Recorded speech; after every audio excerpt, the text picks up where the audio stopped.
Haacaaluu Baree. Achiin booda immoo baay'een turre qaamaan isaa Haacaaluu nan bare. Eegas caalatti anan sirba isaatiin Haacaaluu dhaga'een booda wanti onnee isaa keessa jiru, wanti sammuu isaa keessa jiru, ilaalcha inni namaaf qabu, ilaalcha inni Oromummaaf qabu, ilaalcha inni dhala namaatiif qabu, gorsa inni namaa kennu, nama akkamii nama guddaa akka ta'e Haacaaluu achii bare.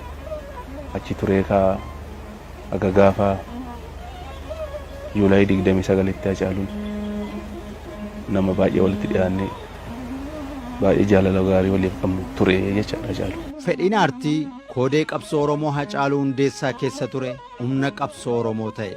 Haacaaluun aartii sirbaaf geerarsaa hidhannoo meeshaa waraanaa caalu godhachuun qabsoo uummata isaa ittiin finiinsa. Haacaaluun yoomiyyuu kan inni kaasu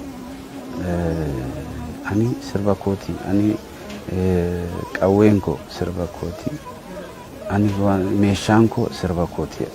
Sirboota miira namaa kakkaasan, sirboota kara qabsootti nama geessan, nama aadaa isaatii duudhaa